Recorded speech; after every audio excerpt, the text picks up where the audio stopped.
morning and welcome to WWDC. WWDC is an incredibly important event to Apple, our developers, and our users. It's here that we bring some of our biggest innovations to life. And we have not stopped innovating, doing the work that will enrich people's lives for years to come, because we're all looking forward to a more hopeful tomorrow. That's why we believe it's so important to have WWDC this year. And while it cannot possibly feel the same in here without you, I can assure you that we have a great show ahead of us.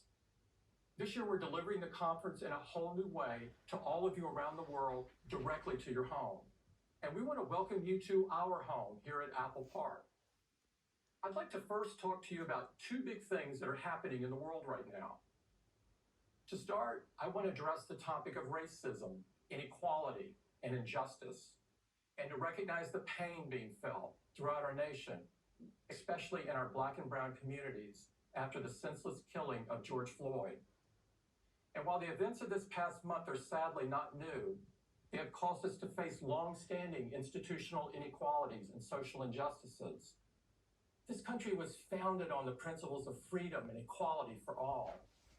For too many people and for too long, we haven't lived up to those ideals. We're inspired and moved by the passionate people around our nation and around the world who have stood up to demand change.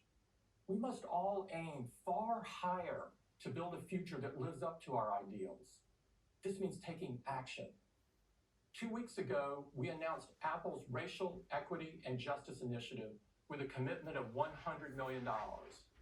Starting in the United States and expanding over time, this initiative will challenge systemic barriers that limit opportunity for communities of color in the critical areas of education, economic equality, and criminal justice. We also announced something important for this community, the new Developer Entrepreneur Camp for Black developers. We want to do everything we can to foster the brightest lights and best ideas. At Apple, our mission has always been to make the world a better place, and we're committed to being a force for change. Right now, our world is also battling a virus that is affecting the daily lives of billions of people. We want to thank the dedicated people everywhere, especially our healthcare workers who have made tremendous sacrifices to take care of those in need.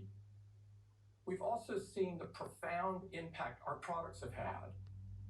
People are relying on them more than ever to remain connected to family and friends, to do their work, to express their creativity, to be entertained as well as to entertain others. Today, the world is counting on all of us and on the products and experiences that we create to move forward. Because throughout history, great challenges have been met with great creativity and important breakthroughs.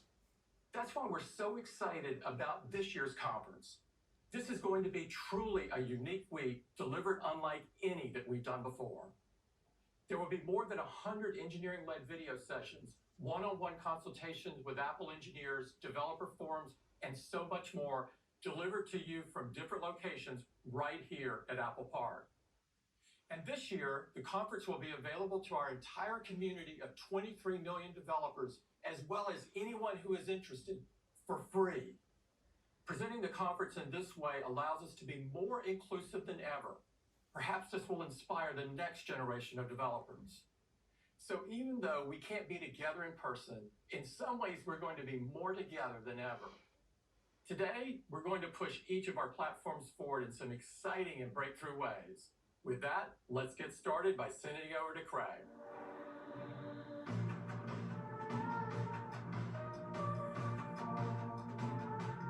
Good morning. Great to have you here. As you can see, we've got a lot to cover, so let's get started with iOS. Together with iPhone, iOS is central to how we navigate our lives and stay connected. And now we're making it even more powerful and easier to use. Our new release is iOS 14. This year, we spent time rethinking some of the most iconic elements of the experience on iPhone. Now, it all started here, with a carefully considered home screen that has truly stood the test of time.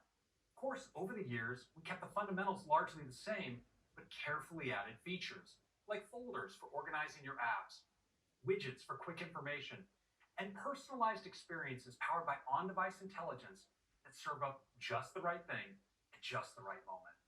It's hard to imagine iPhone without these features now. Well, that brings us to this year. We're doing more on our iPhones today than ever before, so we've rethought some of the core elements of iOS to reflect this. Let me give you a quick peek.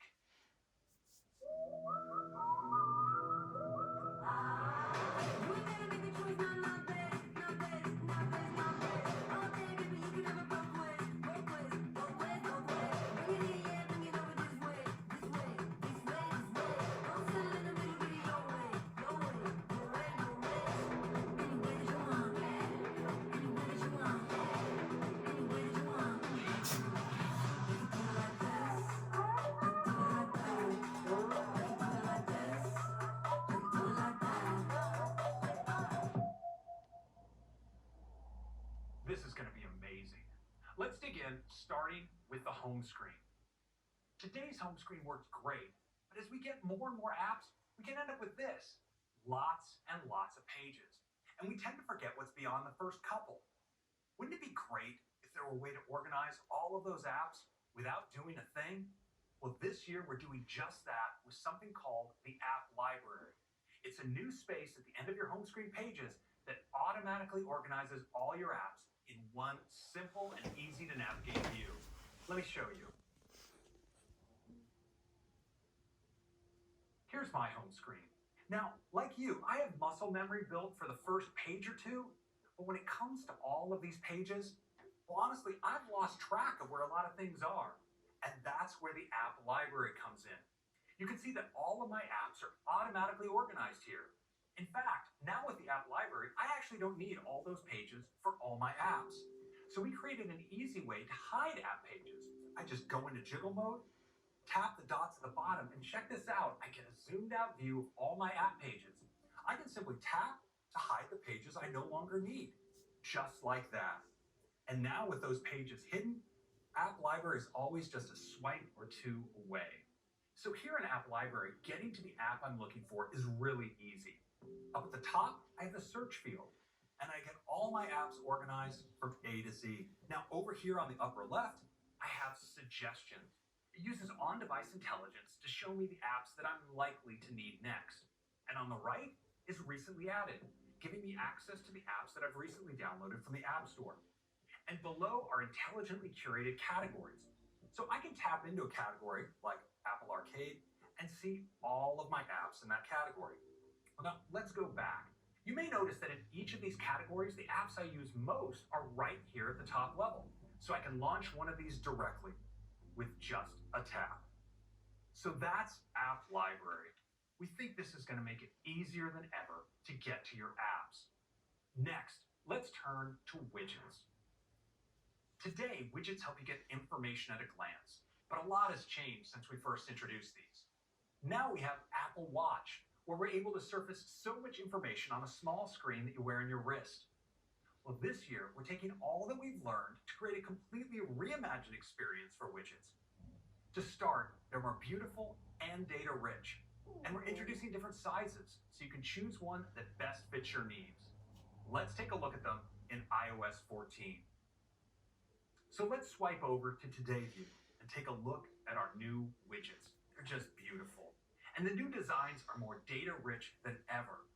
And you can see they now come in a variety of sizes. So you can pick just the right level of information for each one. Now, we like these new widgets